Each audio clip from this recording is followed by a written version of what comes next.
Welcome to another Fridays with a Forester. This is March 15th.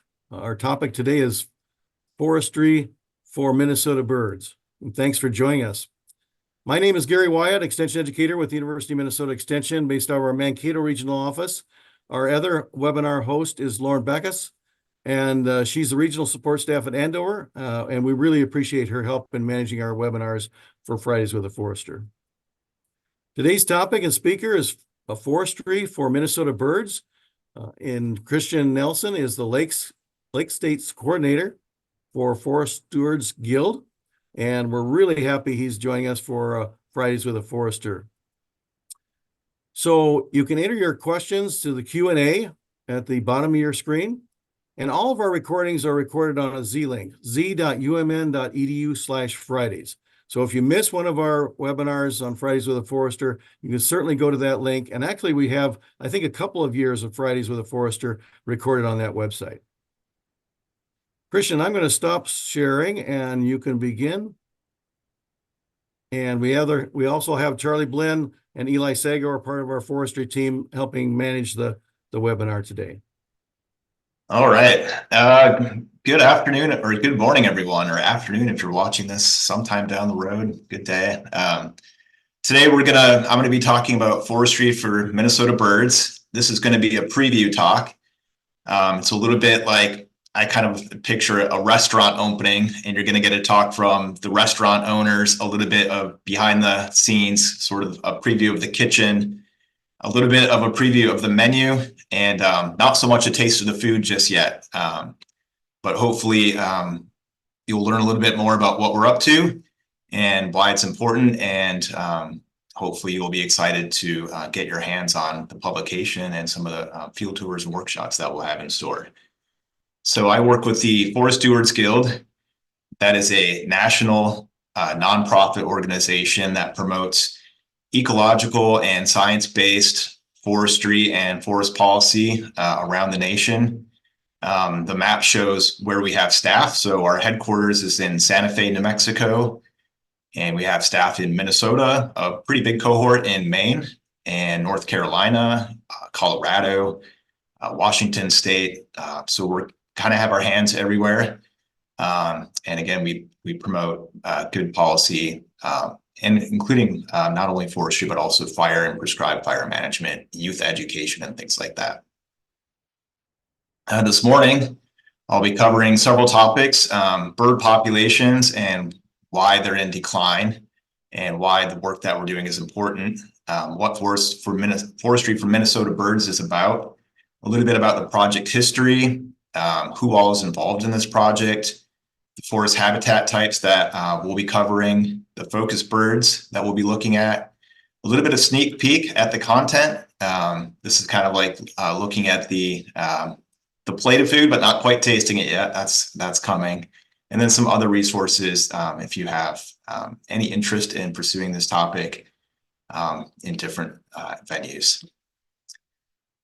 So one of the reasons why this topic is so important is because North American birds are in trouble and have been declining since the 1970s. Roughly 3 billion birds have been lost. That's about 1 in 4 birds. That's across all different kinds of habitat types in North America. If you just look at forest birds, roughly 1 billion birds have been lost. That's just the total population of birds across the broader population. And one of the interesting things is it's not just long distance neotropicals that are declining, but also short distance and resident birds. And this is important because this means that it's not just a problem maybe south of our border and with deforestation in Central and South America or things like that, but there are problems more regionally, possibly locally. And the reason why that's of interest is because that means that we have a role and possible positive impact that we can be making with the forest management that we do here in Minnesota. So it's not just a problem south of our border, of which we have no real control over. Interestingly, some species are actually increasing. Some are stable and a quarter are declining.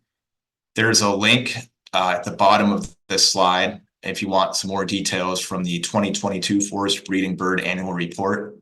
In that report, you can read about which species are increasing, which are stable, and specifically which species are declining. There's a lot of different factors. It's habitat loss on breeding grounds, so that would be in Minnesota's forests. Also, their wintering grounds. There's land cover fragmentation. There's changing forest demographics as species composition shifts over the decades. Species and stand age changes. There's invasive species problems. There's climate change. There's declining insect populations. You probably heard of the insect apocalypse. People have noted, for example, that they don't seem to have to clean their car windshields like they used to on summer road trips. West Nile virus is probably taking a pretty big toll on some of our resident birds. There's things like power lines, cell phone towers, tall glass buildings, light pollution, predation, outdoor house cats really take a toll during migration. Minnesota's in a unique position. Really, a lot of the northern states are where we sort of straddle that boreal forest. This is a snapshot of forest bird species richness. It's important to note that this is forest species richness. If this was grassland species richness, you might see that the states like the Dakotas or Kansas or Colorado might look a little bit better than they do. So this is just looking at forests. But you can see that the darker, the red color means there's basically more species detected on any given forest breeding bird survey route. And if you think about something like the Appalachian states in the South, very heavily forested, they just don't have the same diversity that we have up here in the North. Minnesota actually has 249 breeding birds, so birds that breed in the state. And about 150 of those are specifically forest breeding birds across 17.7 million acres of forest, about a third of the state in Minnesota. So we're a very forested state with a lot of bird species.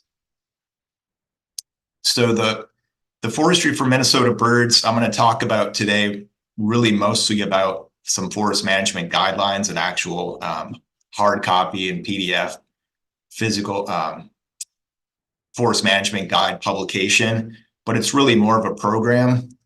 And the goals of the program are ultimately to create and enhance bird habitat, to provide habitat and silvicultural recommendations for a lot of these at-risk bird species, the ones that are declining, to try to promote a connection between bird habitat and working woodlands. In other words, there's room to have both forest management and bird habitat simultaneously. It's not either or. Our program goal is to collaborate and support others and to bring foresters for the birds across the landscape to multiple agencies, private landowners, loggers, to host educational workshops promoting our work and our guidelines. And ultimately, it's to make meaningful, beneficial changes to on-the-ground forest management for the benefit of birds. So our intended audience is primarily forest landowners and land managers. This includes professional land managers, forestry consultants, private landowners, also industrial private landowners, land conservancies, and loggers.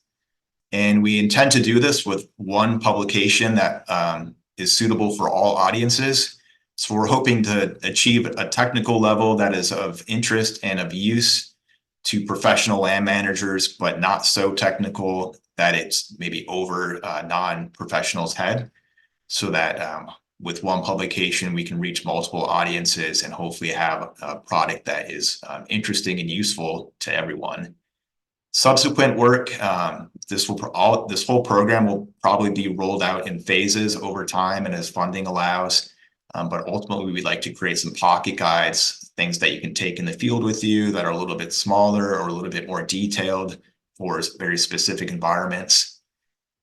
And again, ultimately, we're hoping to make on-the-ground impacts. So changes that would otherwise not occur, hoping to make those happen for the benefit of birds and bird habitat.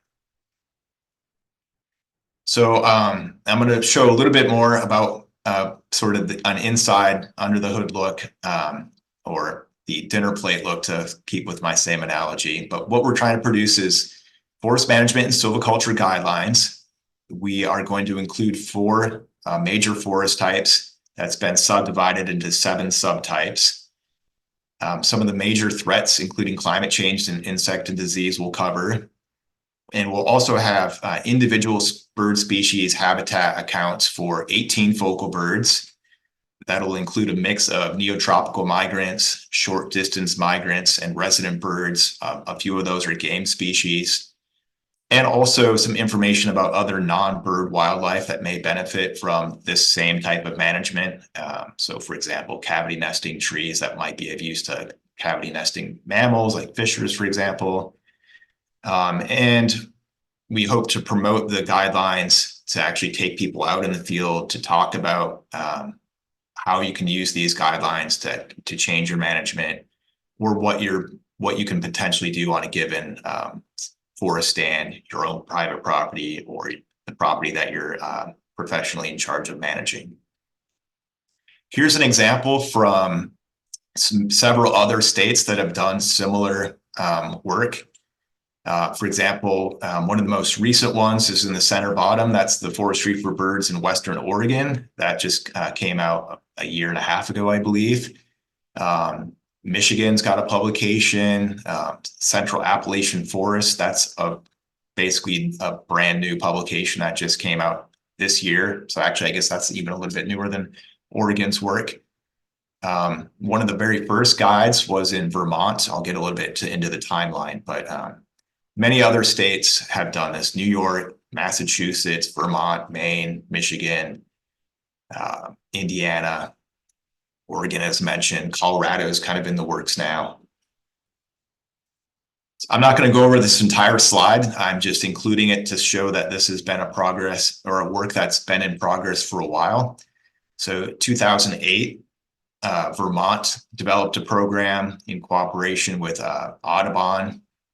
That was some of the first work that was done. Maine followed that. Again, similar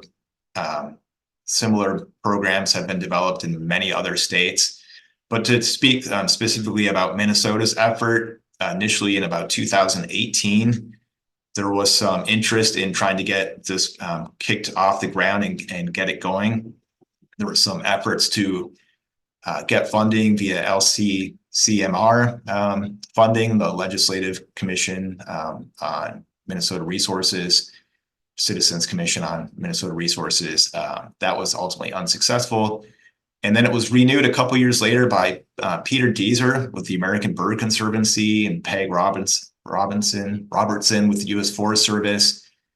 And then ultimately Mike Lynch, who is the Forest Stewards Guild Lake States Director, cooperated with Peter Deeser, again with American Bird Conservancy, and was able to get funding through the Upper Mississippi Great Lakes Joint Venture, which ultimately hired my position and another outreach position that's more regional for Michigan, Wisconsin, and Minnesota, to get more bird-friendly forestry content and programs created. There was a lot of players involved in this. I'm just basically the front man today. I am by no means the sole content creator. I'm not going to go over everyone's name here. I did mention Peter Deeser with American Bird Conservancy was instrumental in getting funding and the project started, and really got a working team together for a few years before I even came on board to this project. He's been discussing what the needs are, getting the team together, what kind of publication we want to produce, what kind of program we want, what kind of content we want, comparing and contrasting what might work for Minnesota with what's been done in other states. Again, Mike Lynch with Forest Stewards Guild was instrumental in getting the grant kicked off the ground. And then Alexis Grindy and her team at the University of Minnesota's Natural Resource Research Institute's Avian Research Lab, or Avian Ecology Lab, has been really instrumental in getting a lot of the bird and science-based bird content together. Well, there's been many players, many stakeholders. Our average meetings right now, working group meetings, have about 18 to 24 active participants on any given meeting. So one of the challenges that we had was trying to figure out how we want to classify the forests, which forest we want to use. There's a difference between how a forester might cover type of forest and how a bird might see that same forest. So we really wanted to come up with forest types that were more meaningful to birds who don't necessarily see a forest the same way that a forester might see a forest. But we did want to make sure that whatever we came up with is understandable and sort of cross-compatible with how forest managers and consulting foresters currently manage their forests. We wanted to make sure that there's a link to the Minnesota DNR's ecological classification system because there's so much content and utility with that whole program and that whole classification system. It's heavily used by foresters across different agencies, not just Minnesota DNR. There's a lot of science behind it. It helps provide a common language.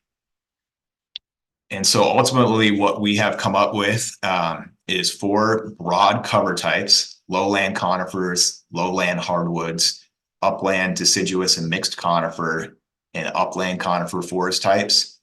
And then you can see that some of these types are split. So for example, lowland hardwoods have been split into a black ash subtype and a bottomland subtype. Black ash, a little bit self-explanatory, but these are the low depressional wetlands that tend to be sort of monocultures with just black ash, heavily threatened by emerald ash borer in the state now, that are pretty unique from the bottomland subtype, which might include things along riparian areas and rivers, lake shores, have very different species like American elm, also ash and green ash. Cottonwood is silver maple. The upland deciduous and mixed conifer types, we broke out into an aspen birch subtype, an oak subtype, and a northern hardwood subtype. We did that because, not necessarily because birds necessarily view these so differently, but because the management on them is so different, and some of the ecology behind them is very different, and some of the threats that these forest types are under are different. So we felt it important to sort of break those out for management purposes. And then upland conifers were basically just the jack, red, and white pines.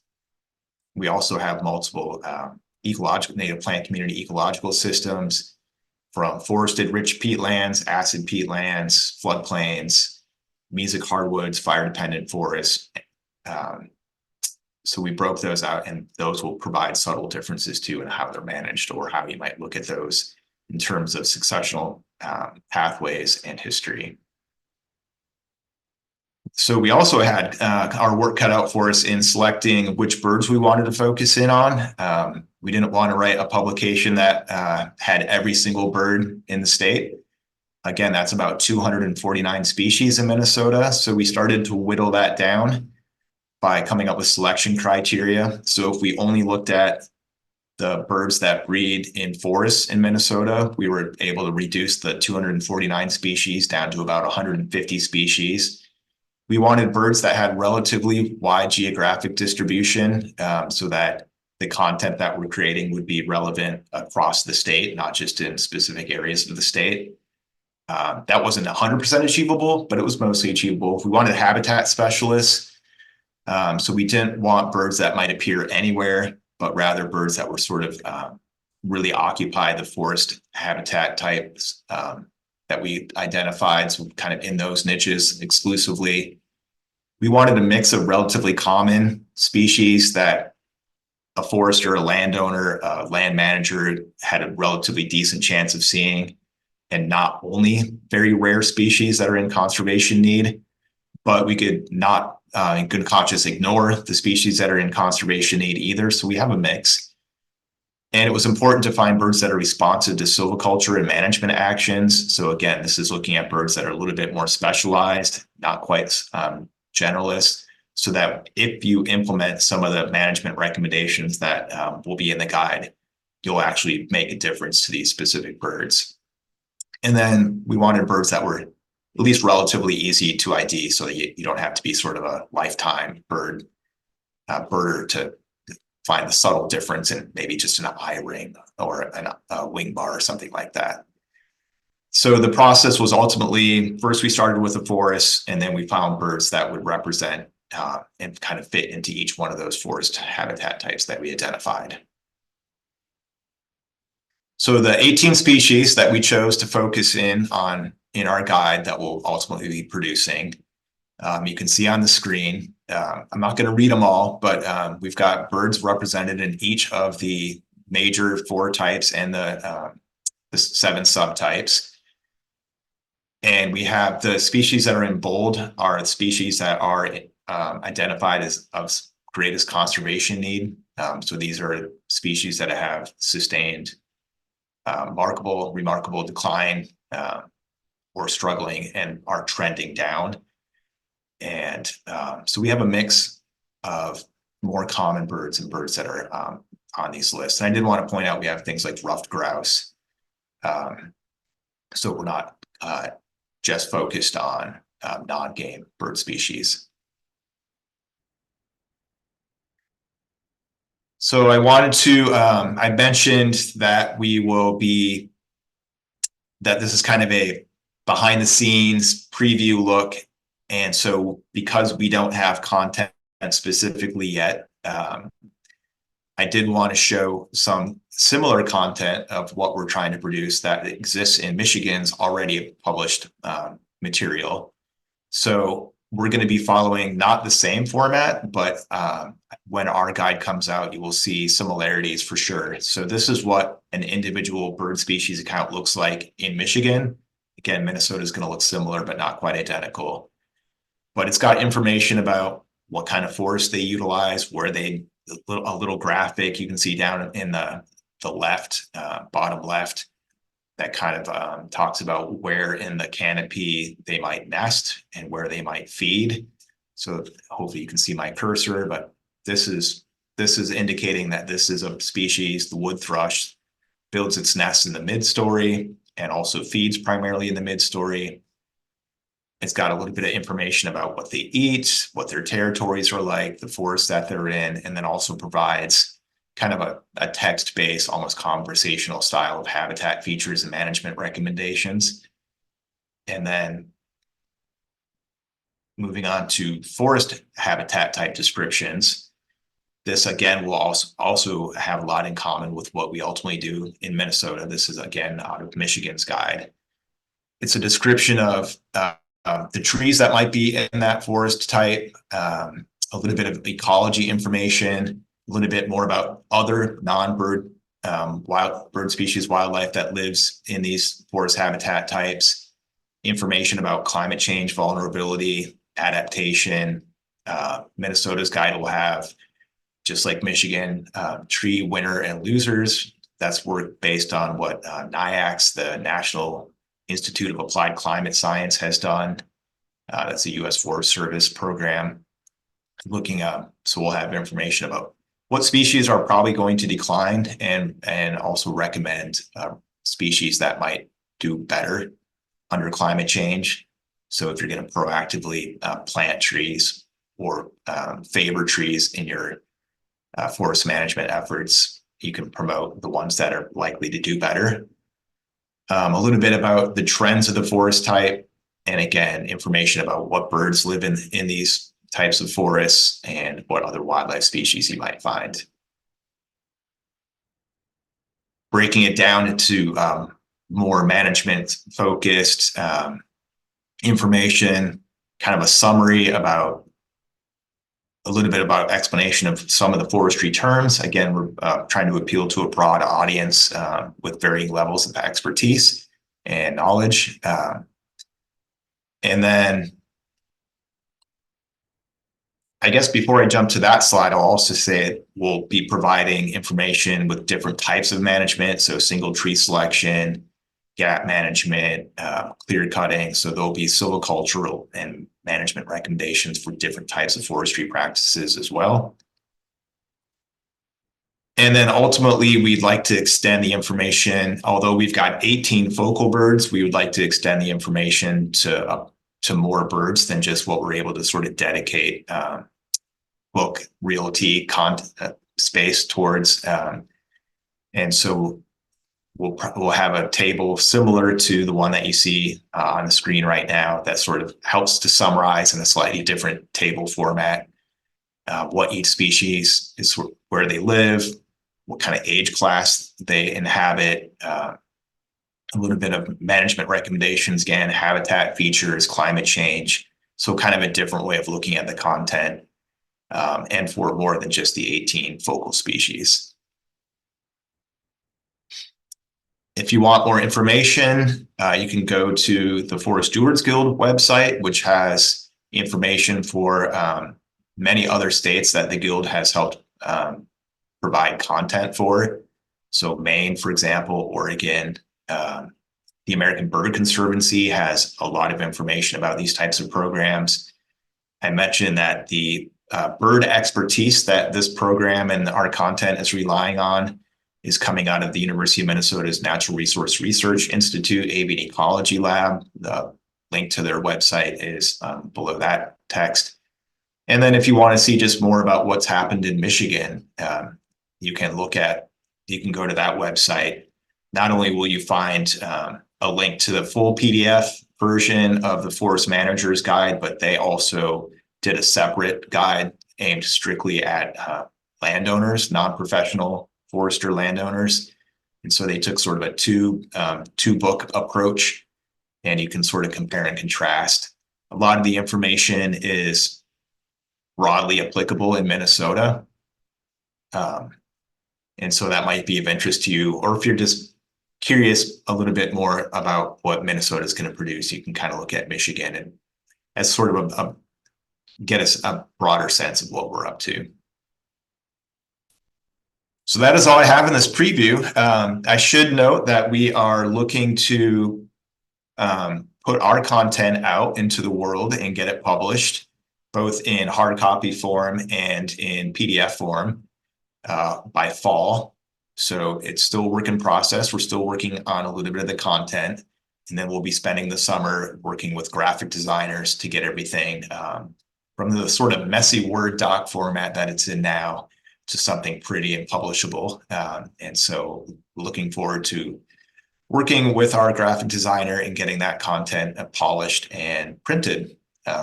And hopefully you'll be seeing my face again with hard copies in my hand and not snapshots from other publications, but you can actually take a look at what we've done and hopefully join in some of our workshops and field tours and things like that as we start to roll those out.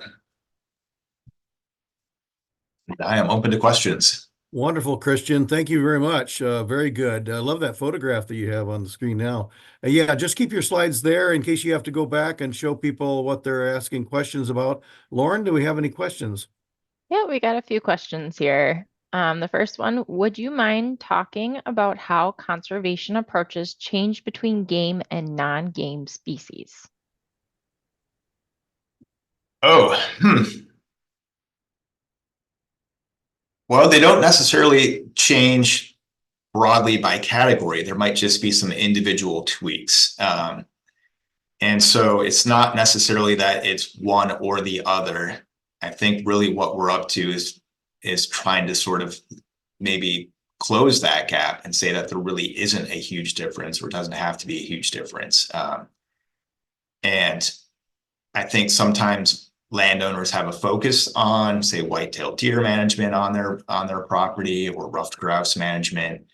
And what we're hoping to do is say, yeah, definitely, you can definitely do that. But if you also do a couple additional things, so for example, white-tailed deer don't need cavity trees, for example, but a lot of songbirds do. And so that might be an example. Ruffed grouse, they need down woody logs and coarse woody debris, but you don't necessarily have neotropical migrants that have the same needs.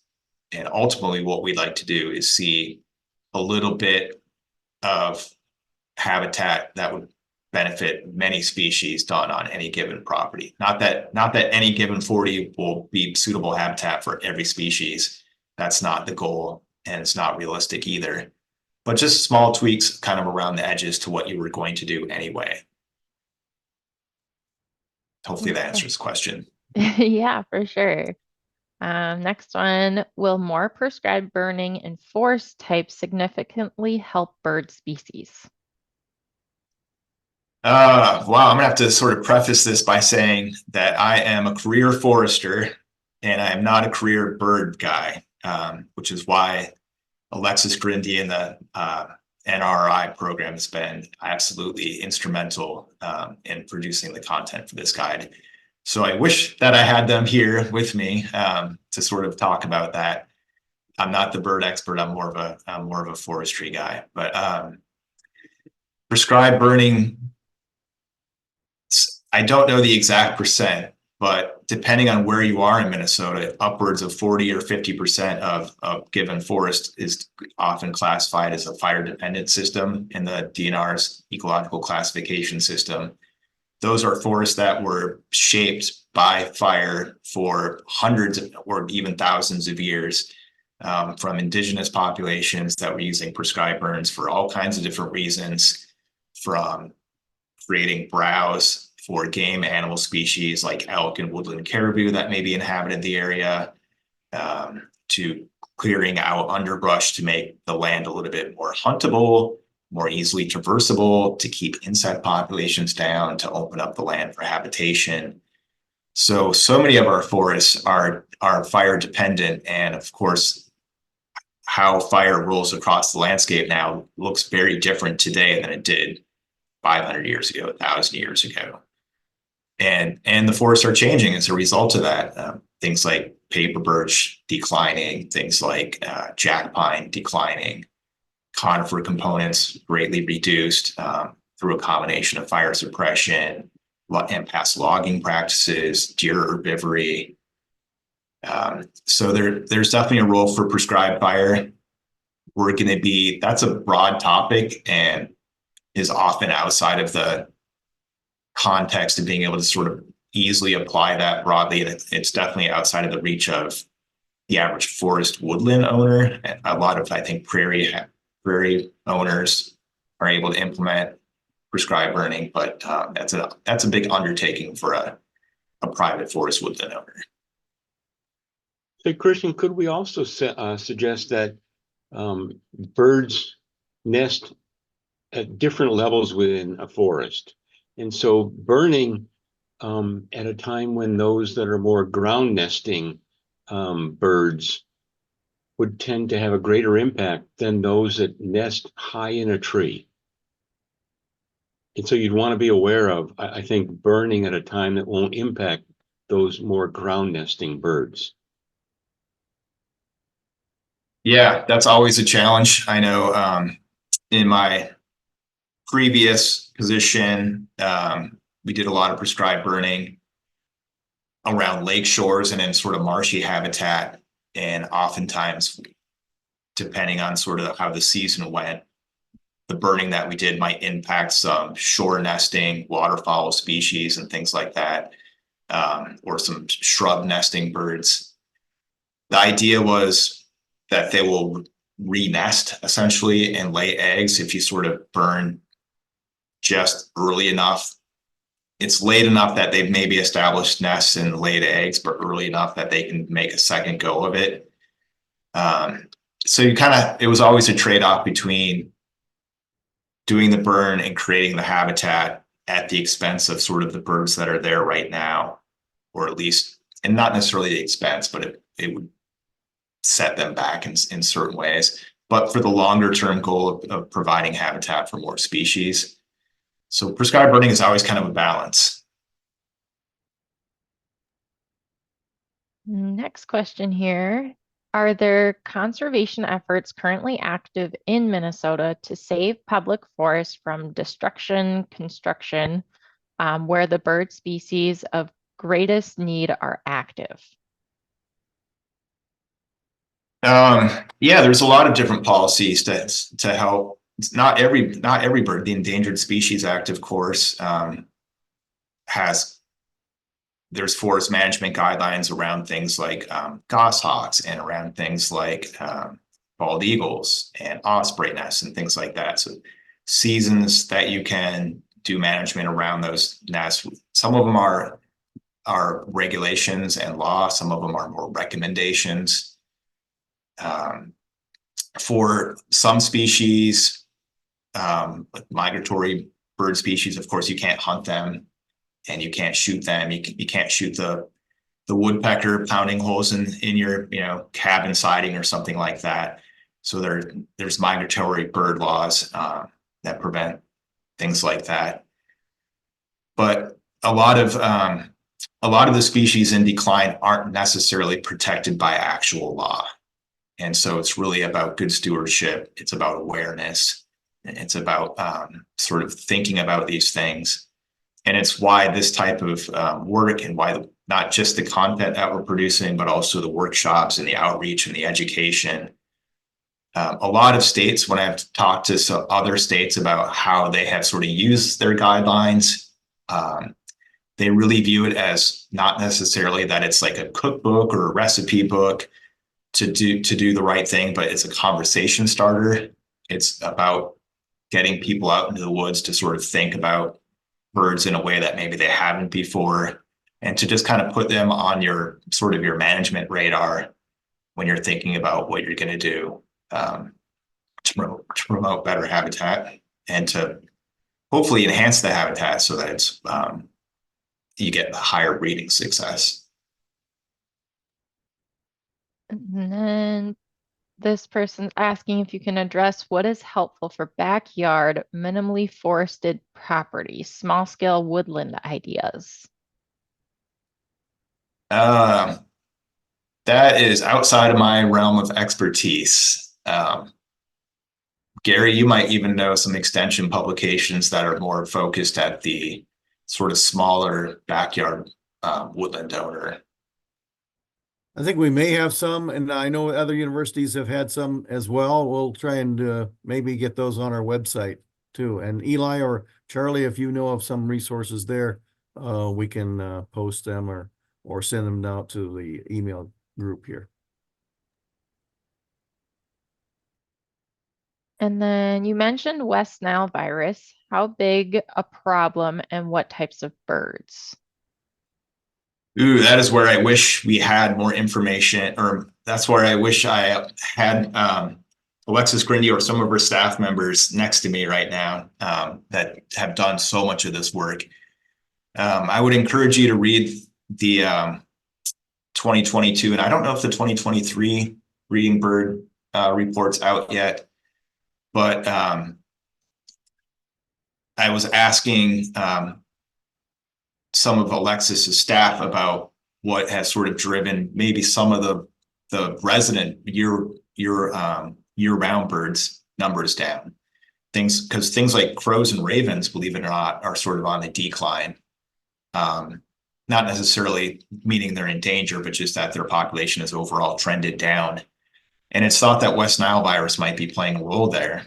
To what extent, I'm not sure. That's a really hard thing to survey. You have to, I guess, go out, find dead birds and test them to see how they died. And I'm not exactly sure how much of that work's been done. I don't want to say it hasn't been done. I just don't know to what extent it's been done. But with things like West Nile virus kind of ticking up, and just in terms of the number of mosquitoes that are carrying it, simultaneously, white nose fungus has decimated bat populations that are heavily impact insect populations. So you've got all theoretically many more mosquitoes carrying West Nile virus and just kind of attacking these resident birds. So I don't have a number, but when in my discussions about like what is driving the decline in some of these resident birds, that's one of the possibilities. And then have you noticed that with the changes to Minnesota climate, that native birds' food begin to disappear earlier or later in the season? And how can that change or affect migratory bird patterns? I can't speak to how it influences migratory patterns, but I mentioned the so-called insect apocalypse. That's a term that I think came out of, I don't know if it was coined by the Guardian newspaper in the UK, but it's a term that's sort of come across the pond to America too. There's been a lot of research about insects declining. Things like monarchs get a lot of press, but there's a lot of birds that rely on catching insects on the wing. And when flying insect populations and other insects are sort of on the decline, when you lose species richness, all those things can impact the ability to a bird basically to feed itself, whether it's migrating to Minnesota to nest, or when it's got nest little baby birds to feed, the amount of insects that it can catch and then in turn feed to its young, which will impact how many of the young survive, fledge successfully, and are able to fly off and have the energy to sustain themselves. So if you've ever driven down to, say, Texas or something this time of the year, it's always amazing how much bare dirt you see. All the idle farm fields and things like that are basically sort of biological deserts in terms of the sort of value that it would provide to a migrating bird. And then when you get climate change, this is the craziest winter that just about anyone has seen with the lack of snow. Last year, Duluth broke records for the most amount of snow. You've got early springs, and there's a term called asynchrony, which basically means that you can get insects that sort of emerge maybe before the flowers come out. So insects that feed on flower nectar don't have any flowers, they starve. Maybe the flowers come out first, the insects, and then sort of die off before the insects come out. One of the impacts to the short-term migratory birds, so the birds that maybe are just south of the typical snow line or down in sort of northern Texas, that type of area, what are called sort of short-term migrants. Oftentimes a very mild winter like this should have the birds sort of coming north a little earlier. And then you get these, brutal sort of late snowstorms. I think we've all seen, robins hopping around bare grass, and then all of a sudden you've got like 12 inches of snow on the ground for 2 weeks. The robin either has to pick up and fly south on, a limited sort of fuel tank, or they have to somehow, find enough food to eat while the ground's covered all of a sudden in 12 inches of snow. So I think the biggest problem with climate change in bird species, but also it's a huge factor when you're trying to plant as a forester and trying to proactively plant maybe species from the south or with a more southern range, is the inconsistency of how things warm up. So 1 second you've got a very mild winter, and then you have a polar vortex coming in. And so it's not that the trend is smooth and always up. It's this jig-jag line that's sort of overall trending up, but it's all the variability that I think is really what's so hard as a forester, as someone who's recommending forestry for bird habitat, for birds to adapt to. It's that variability.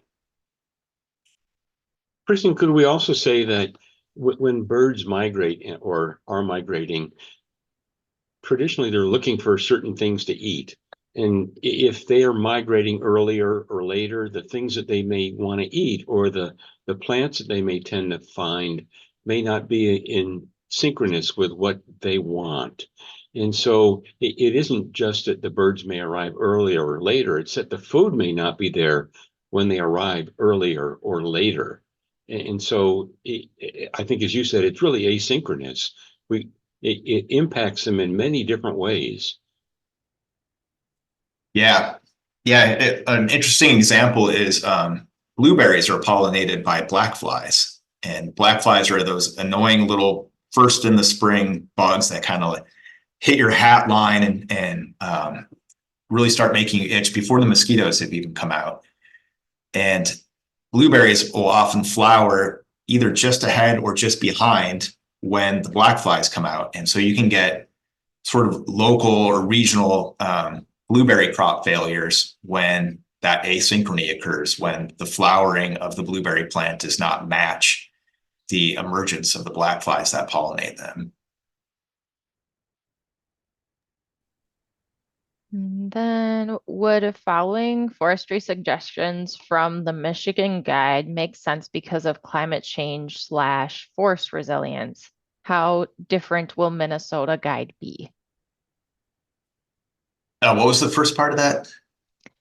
It sounds like they're referring to the Michigan Guide. Oh, how How the different might be.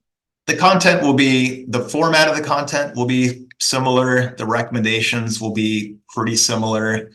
The exact habitat types that Michigan had differ from what Minnesota had a little bit. And I think Michigan focused on 20 birds that are not necessary. I think some of the birds are the same, but some of the birds will be different. So if you want to get a sense of what Minnesota will include, you can look at the Michigan Guide, but if you want the specifics, you'll have to wait until the Minnesota Guide's out.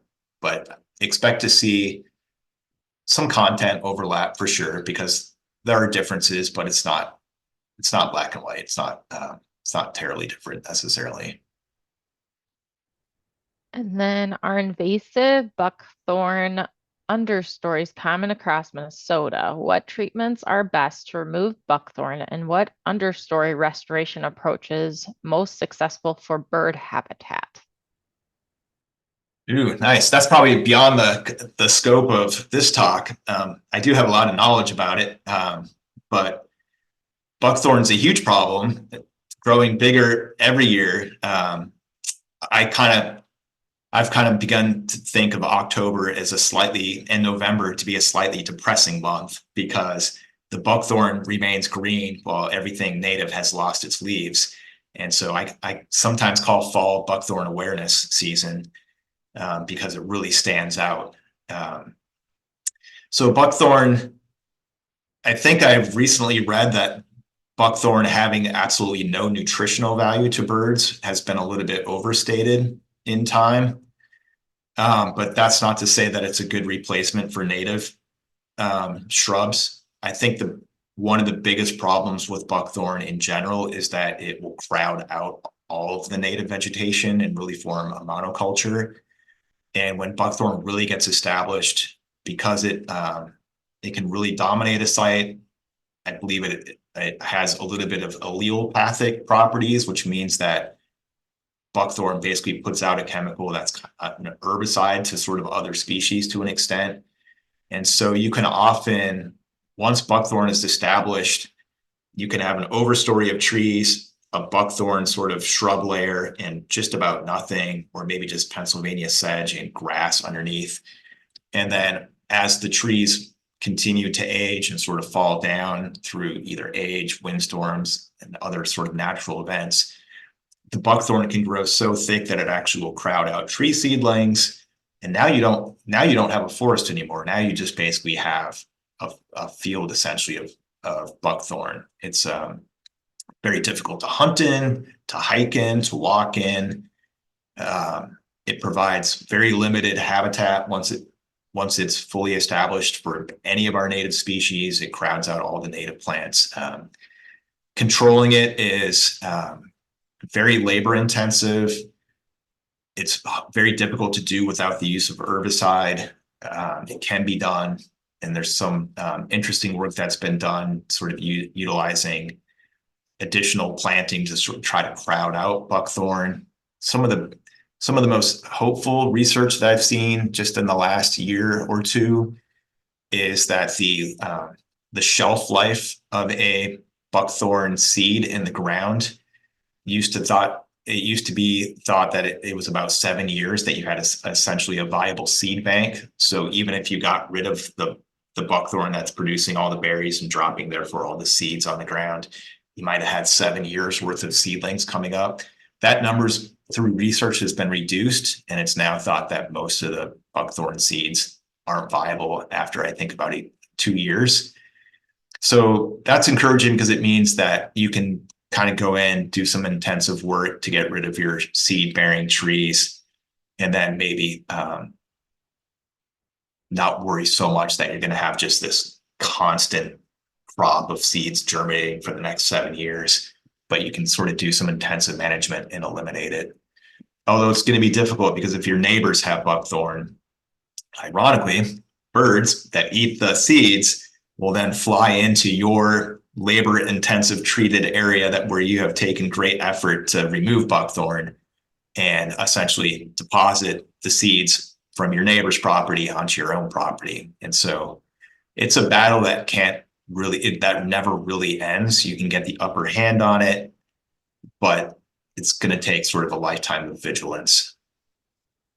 Thanks, Christian. Also, the extension, University of Minnesota Extension has a great number of pages on our website, extension.umn.edu.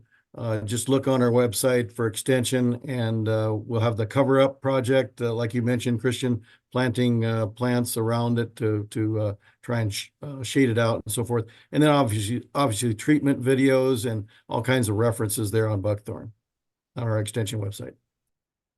Yeah, thanks, Gary. Yeah, there's a really good information. So yeah, take what I said and then take what Gary said, and that'll get you some really good detailed information about what treatment might work for your property. Okay, we got a couple more questions here. Can you talk about the effect on birds of firewise cutting that is common around us north of Duluth? Not really, unfortunately. Not because, and basically just because I really don't know.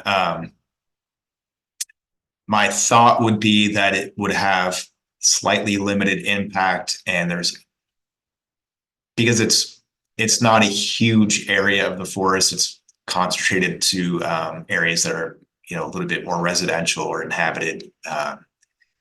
Certainly it has an impact to, clear out the brush and thin the trees. But I think it's important to know that any forest will host different species at different times. So if you only had old growth, you would just have a tiny slice of the overall bird population in terms of like all the different species. And if you only had young forest, again, you would just have a little bit of a slice. If you only had middle-aged forest, if you only had aspen forest, if you only had oak forest. So one of the big lessons that is in all these management books is that diversity in terms of tree species, in terms of vertical structure, in terms of age, in terms of horizontal distribution, in terms of how much interior space you have, in terms of tree density versus the thinner, more open or park-like areas. All of these different types of forests will host different species. And so, if there was if you wanted to take this whole book and just sort of summarize everything into one sentence, it would be basically don't do the same thing everywhere, or diversity is your friend, or something like that. But the idea is to try to keep a little bit of kind of everything on a landscape scale, and to realize that not any given property is going to necessarily provide habitat for everything. It always has to be sort of thought of in a broader landscape picture. And so that your given forest stand or your given property is part of a larger puzzle of which all the pieces are important. And kind of just like an actual jigsaw puzzle, when you lose a piece, the puzzle becomes a lot less fun. And so it's important to sort of always factor in all the puzzle pieces when you're thinking about the big picture. And then again, there's always a balance. So to sort of address firewise, the intent is to reduce fire danger around an individual's house. And I don't think you'll find a book that will say like you have to sacrifice your house for the sake of this bird species. And there's other ways, Gary mentioned that there's some extension publications about what you can do for backyard birds. And I think that would be a good starting point to think about landscaping and planting species and shrub species around your yard, even if it's been fire-wised, and think about that for promoting quality bird habitat after that type of work is done to reduce the fire danger around your house. Okay, we have one more question and then a couple comments here and maybe another resource somebody posted. The question is, there a target date for the Minnesota publication? As a master gardener, I'd like to be able to recommend the book for our county unit. Not a specific date, but we're hoping this fall. And then it looks like there is a resource from the DNR that somebody posted that might be helpful with buckthorn. Thanks, Lee, for that post. Yes, the DNR, Minnesota DNR is a wealth of information on wildlife and obviously forested trees. And then the DNR bulletin on buckthorn is great. Also, if you're looking for a DNR forester to look at your woodland, they do have a list of those private foresters hired by the DNR that will look at your woodland and talk about woodland species and so forth with you. And last comment was you might be able to get the master naturalist to help clear buckthorn on your property as well. So might be another resource within extension that you can check out. Yeah, I would just like to say thank you everyone for all your questions. That was great. I really like the engagement. So thank you, Christian. What an excellent talk on birds in Minnesota forest. I love it, and can't wait for your publication that will be out this fall.